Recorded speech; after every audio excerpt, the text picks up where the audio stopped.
Hey everyone, it's Sam.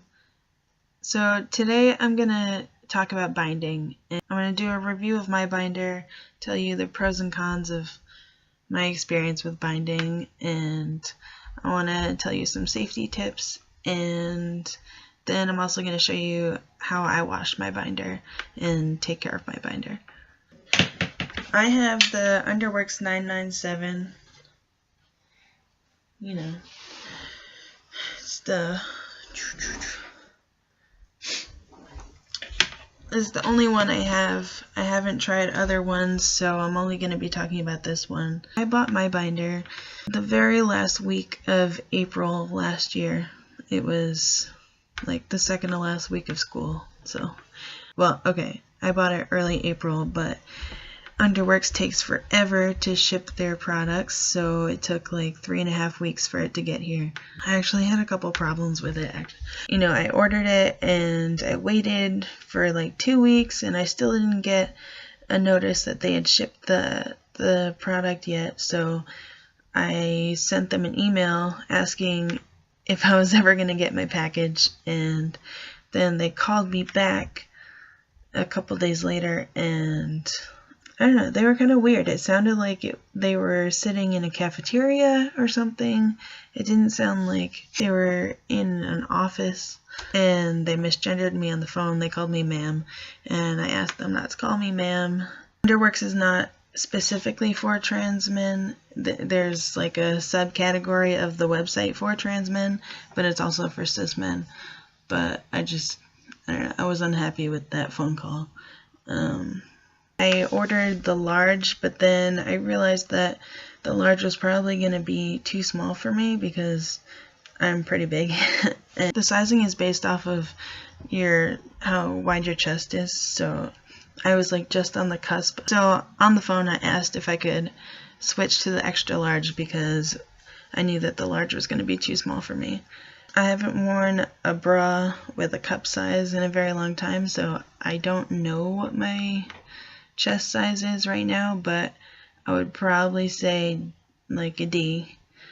The last time I wore a bra with a cup size, I was a C.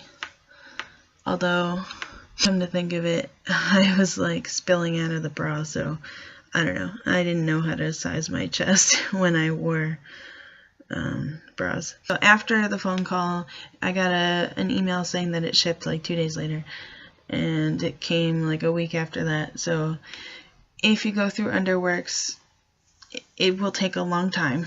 Don't expect it to be there in 3 to 5 business days because they take forever. When I finally got it, I like rushed upstairs to put it on, and when I put it on, let me tell you, I've never bound my chest before I got my binder. I had never tried binding with anything else, so my binder was my first binding experience. Let me tell you, it was uncomfortable. It was not fun. I didn't know how to wear it. I didn't know how to put it on correctly. It was not a fun time. So I'm going to show you how to do it. So when I first got it, I wasn't sure if you were supposed to wear it with anything underneath it. I didn't know if you were supposed to wear a bra with it. I didn't know if you were just supposed to go naked under it. The first time I wore it with a sports bra underneath. That's how I wear it now.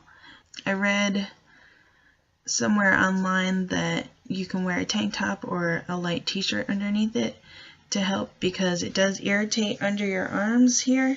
And if you wear a shirt under it, you can like pull it out a little bit and over so the edge of the binder isn't agitating your skin under your arms. I did that for a while. I actually did that during the summertime, which wasn't cool because it wasn't cool. It was hot. It was very hot. I sweat a lot in that thing. The thing with wearing a tank top underneath it, it does help reduce the agitation of your skin under your arms and on your shoulders, but it makes the binder slide up and down a lot because it doesn't have anything to hold on to. So I was constantly pulling my binder down because it would slide up. And I tried wearing it with nothing underneath for a little bit, but I don't like that because it doesn't really hold you. Well, okay. I think that if you have a small chest, it's not necessary to wear something underneath it. But because I have a really large chest, I need to wear a sports bra under it because, you know, I put the binder on and flatten out my chest, and then 2 seconds later my chest is back together. So if I'm not wearing a sports bra under the binder, then my chest will just like slide around in here. It doesn't flatten me at all. So I'm not wearing my binder right now to show you what I look like without it, and then I'm going to show you how to put it on and what it looks like with it on. I wore this because I'm really loving the Super Bowl Sharks, and this is also the shirt that I wore on top of my binder the first day I got my binder, so nostalgia. I have D size boobs. Alright, there we go. There's my chest. Alright, so I just put it on, and I haven't adjusted anything yet because I'm going to show you how to do that. Whenever I put mine on, my bra, like my sports bra, is like up on my neck, which bothers me a lot, so I push that underneath the straps. I pull it down to here, and it will ride up, but to keep it in my pants, I pull it down.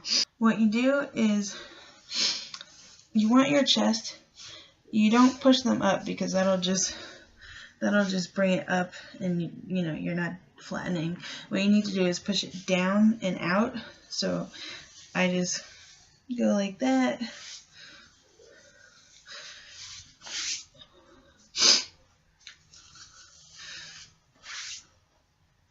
And there we go.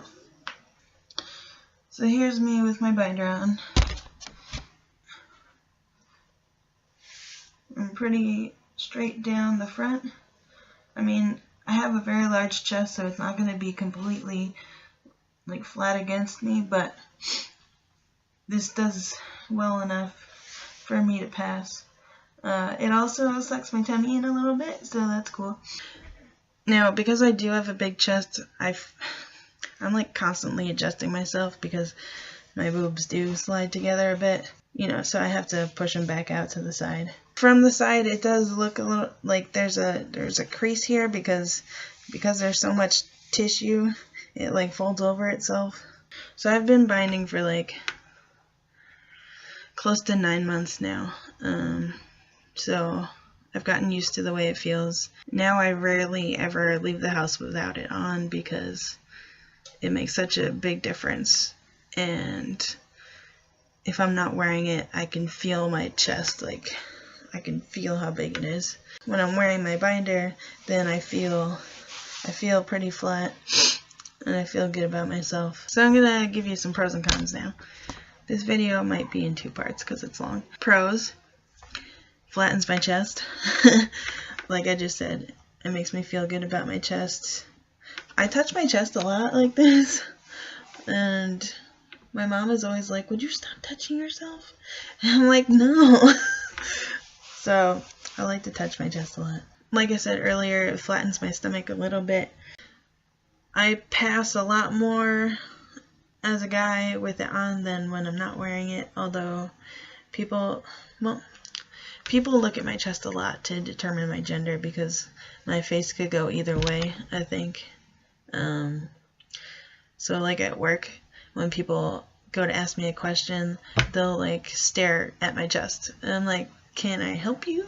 Cons: there's a few cons. Lately it's been bothering me a lot because it's sliding up. It slides up and it bunches, so I'm like constantly pulling it down, so it bunches like right here. I'll get a crease right on my waistline, and like if I'm sitting, it'll like indent into my side, and that's pretty uncomfortable. But like I said, this binder is now like 9 months old, so you know, I wear it almost every day, so it's got wear and tear on it. It is stretching a little bit, but with proper care, it'll last longer. I think it is stretching out a little bit because I am adjusting myself a lot more than when I first got it. but that also could be because I'm more dysphoric about my chest than when I first got it.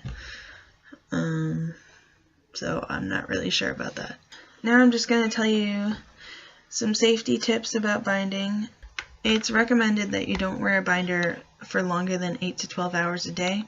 If you wear it for longer than that, it can cause breathing problems, and if you wear it like 24/7 and you're doing a lot of activity in it, then you could potentially break a rib. You can also bruise your sides and your chest. I've never bound before wearing a binder, but I know that a bunch of people try and bind with sports bras and with other things. Sports bras is a good way to start, like to test out how you feel about binding. If you buy yourself a nice tight sports bra, then it'll flatten you out a bit and you can see what it looks like. But if you're bigger chested like me, it's a little harder to do that with a sports bra. That's why I went straight to buying a binder. Some people use things like duct tape or ace bandages, and I'm sure you know this by now, but those are very unsafe to use. You should never use those for binding. You should never put those on your body for anything other than what their intended use is for. With duct tape, it's very rigid, you can't move, it cuts into your skin, and you can break things, damage things. With ace bandages, the point of an ace bandage is to constrict, which, yes, that's what you want, but what ace bandages do is they keep constricting. The more that you move, the more they constrict. So the more you're moving around, the tighter and tighter it's going to get. So that can seriously bruise you and cause internal damage or break a rib. So please do not use ace bandages. Please do not use duct tape. Please be safe about binding. A safe way, like I said, is to start with tight sports bras and layer up your shirts. Like wear a tight undershirt underneath your shirt that you're going to be wearing, and that can change your appearance a lot more than you think it does, especially if you have a small chest. A sports bra can do the trick. Alright, now we're going to go wash my binder because I haven't washed it in a while, and honestly I should be washing it more than I do. So let's go over to my bathroom. Okay, so we're in my bathroom now. What I do is I just take a wash basin and I fill it up with hot water. Not like scalding hot, but hot enough that you can feel it on your hands. Okay, I just put some hot water into my wash basin, and now I'm gonna just put a couple of drops of my trusty Tide with Febreze into the water. I'm gonna drop my binder in there first, let it get wet. And you just want to put a little bit. Don't fill it up to one of the lines in the cup. Just like put a tiny bit in the bottom.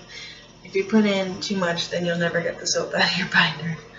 And now you just like hand wash it. Simulate a washing machine. Move it around. Make sure it's saturated.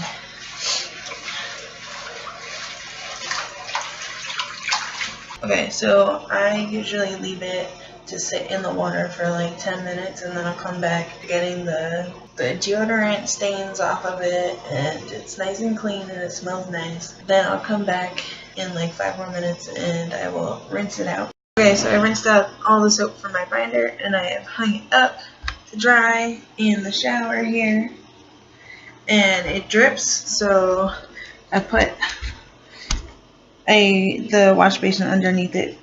It takes about 5 or 6 hours for it to dry, so don't wash it in the morning and expect to wear it for the day because it takes a long time to dry. Other than that, just be safe. If you buy a binder, look at the sizing charts, follow the sizing charts. Don't buy a smaller one because you think it'll bind you tighter. It won't. Buy the right size, because if you buy a smaller size, it'll just hurt you and it'll make you uncomfortable and you can injure yourself. So please be safe. If you have any questions for me, please send them my way and I'll try and answer them in my next video. Thanks.